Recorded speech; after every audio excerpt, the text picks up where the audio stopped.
ನಮ್ಮ ತಾಯಿ ಅವರ ಒಂದು ಪ್ರತಿದಿನದ ನೇಚರು ನಮ್ಮ ಹಳ್ಳಿಯ ಬಸ್ಗಳು ಕೊನೆಯ ಆ ರಾತ್ರಿ ಹೋಗ್ತಕ್ಕಂಥ ಬಸ್ಗಳಿದೆಯಲ್ಲ, ಆ ಬಸ್ಗಳಿಗೆ ಮಿಸ್ಸಾಗಿ ಯಾರಾದರೂ ಜನ ಉಳಿಬೇಕಾಗಿ ಬಂದರೆ ಯಾರಾದರೂ ಅಷ್ಟು ಬಂದು ಊಟಕ್ಕೆ ಬರ್ಬೋದು ಅಂತ ಹೇಳಿ ಅವರು ಊಟ ಮಾಡದೆ ಕೊನೆಯ ಅಂಥವ್ರಿಗೆ ಕೊನೆ ಬಸ್ಸು ಹೋಗಿ ಯಾರಾದರೂ ಬರ್ತಾರೇನಂತ ನಿರೀಕ್ಷೆ ಇಟ್ಟುಕೊಂಡು ಕಾದು ಬಂದಂಥವ್ರಿಗೆ ಊಟ ಬಿಡಿಸಿ ಉಪವಾಸ ಮಲಗ್ತಾ ಇದ್ದಂಥದ್ದು ಇದು ನಾವು ಕಂಡಿರ್ತಕ್ಕಂಥದ್ದು.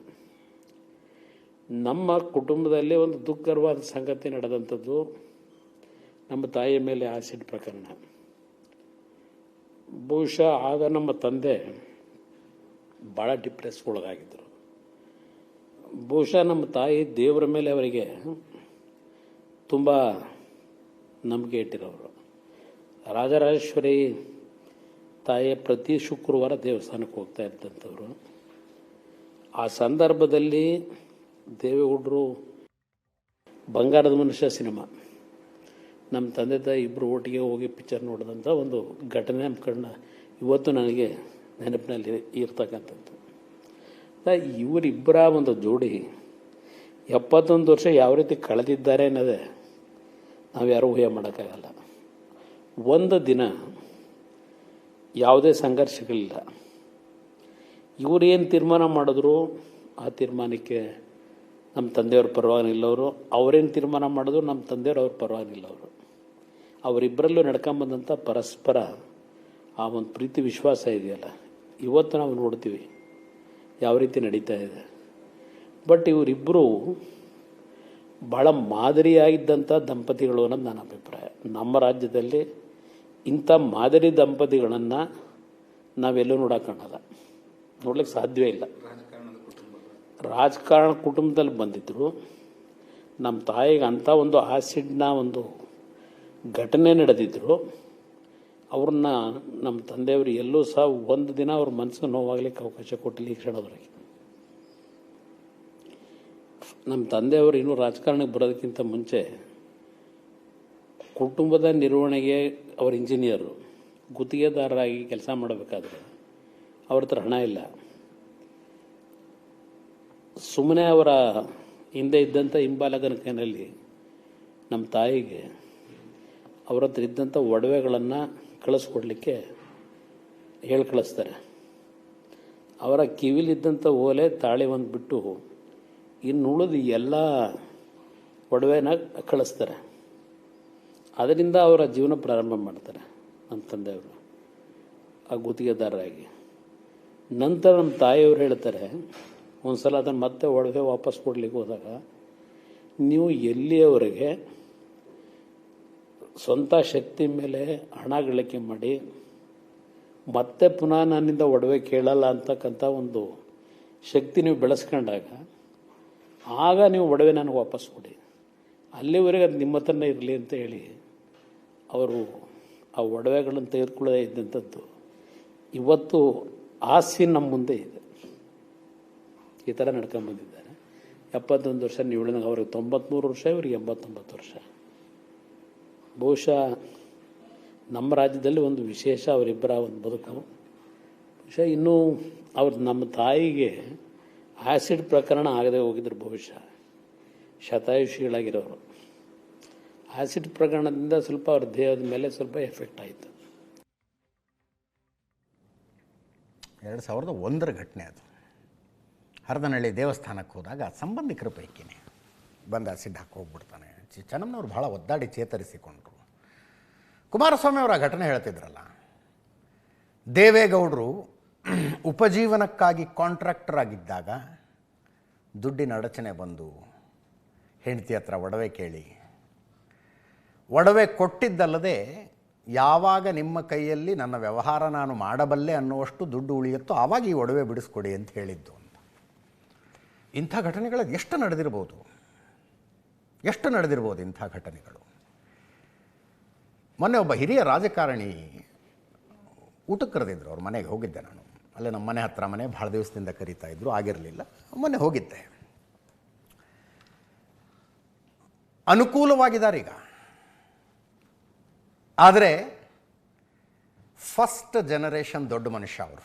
ಅಂದರೆ ರಾಜಕಾರಣಿಯ ಮಗ ಅಲ್ಲ, ಇಂಡಸ್ಟ್ರಿಯಲಿಸ್ಟ್ ಮಗ ಅಲ್ಲ, ಫಸ್ಟ್ ಜನರೇಷನ್ ದೊಡ್ಡ ಮನುಷ್ಯ. ಅವರ ಪತ್ನಿಯನ್ನು ಪರಿಚಯ ಮಾಡಿಸಿದಾಗ ಹೇಳ್ತಾ ಇದ್ದೆ ನಾನು, ಸನ್ಮಾನ ಗೌರವ ಅವೆಲ್ಲ ನಿಮಗಲ್ಲ, ಹೆಂಡತಿಗಾಗಬೇಕಾಗಿರುವುದು ಅಂತ. ಫಸ್ಟ್ ಜನರೇಷನ್ ದೊಡ್ಡ ಮನುಷ್ಯರ ಹೆಂಡತಿ ಆಗೋದಿದೆಯಲ್ಲ, ತುಂಬ ಕಷ್ಟ ಅದು. ಗಂಡನಿಗೆ ಒಂದು ಸೆಟಲ್ಡ್ ವೇ ಆಫ್ ಲಿವಿಂಗ್ ಇರೋದಿಲ್ಲ, ಮಹತ್ವಾಕಾಂಕ್ಷೆಗಳು ತುಂಬ ಇರ್ತವೆ. ದಾರಿ ಕೆಲವು ಸಲ ಓಪನ್ ಅನಿಸುತ್ತೆ, ಕೆಲವು ಸಲ ಕ್ಲೋಸ್ ಅನಿಸುತ್ತೆ. ಪ್ರತಿ ದಿವಸ ತಿಂಡಿ ತಿಂದು ಗಂಡ ಹೊರಗೆ ಹೋಗುವಾಗ ಯುದ್ಧಕ್ಕೆ ಹೋಗ್ತಿದ್ದಾನೇನೋ ಅನ್ನೋ ಹಂಗೆ ಹೋಗ್ತಾನೆ ಗಂಡ ಹೊರಗೆ. ಪ್ರತಿದಿನ ನೋಡ್ಬೇಕಲ್ಲ ಅವರು ಅದನ್ನು. ಸ್ವಲ್ಪ ಬೆಳವಣಿಗೆ ಆರಂಭವಾಯಿತು ಅನ್ನುವ ಹಂತದಲ್ಲಿ ಮನೆಗೆ ಬರೋ ಜನ ಯಾರ್ಯಾರೋ ಬರ್ತಾರೆ, ಬಂದವ್ರದ್ದೆಲ್ಲ ನೋಡ್ಕ. ಗಂಡ ಇವತ್ತಿಲ್ಲಿ, ನಾಳೆ ಇನ್ನೆಲ್ಲೋ, ಯಾವುದೋ ಹೋರಾಟ ಅಂತೆ, ಯಾವುದೋ ಪ್ರತಿಭಟನೆ ಅಂತೆ, ಯಾರ್ಯಾರ್ದೋ ವಿರೋಧ ಕಟ್ಕೊಳ್ಳೋದಂತೆ. ಅವನು ಸುಸ್ತಾಗಿ ಮನೆಗೆ ಬಂದು ಹಿಂಗಾಯಿತು ಅನ್ನೋದಿಲ್ಲ, ಹಿಂಗಾಗಿಲ್ಲ ಅನ್ನೋದಿಲ್ಲ.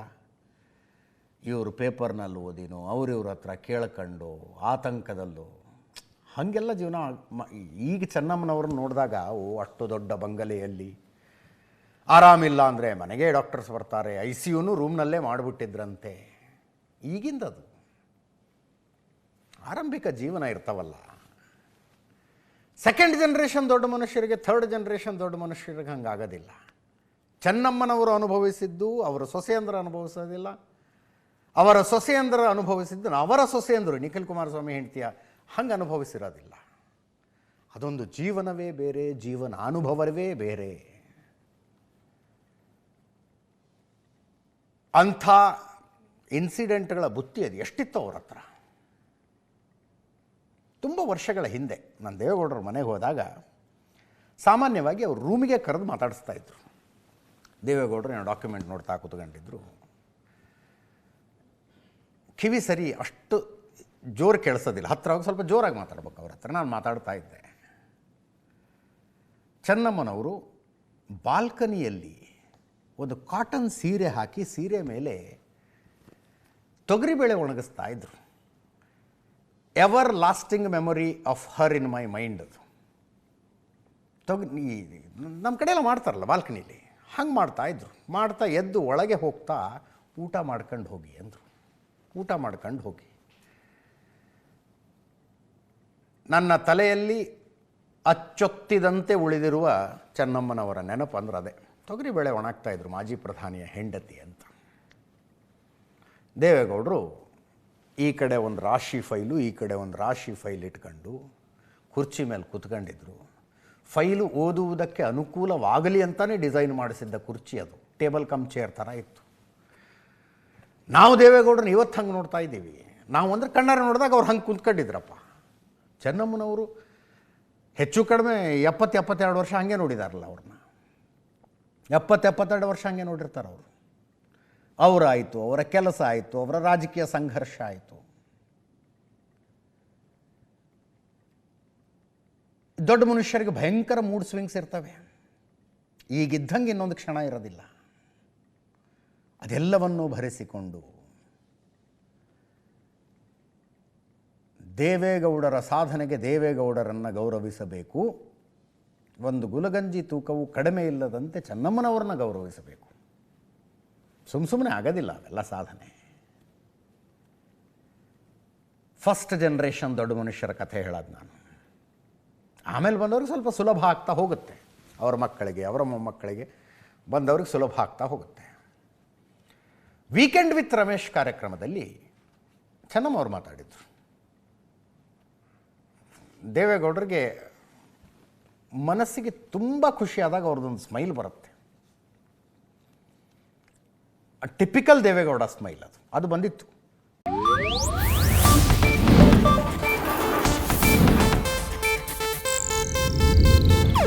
ಇದು ಏಷ್ಯಾನೆಟ್ ನ್ಯೂಸ್ ನೆಟ್ವರ್ಕ್ ಪ್ರಸ್ತುತಿ.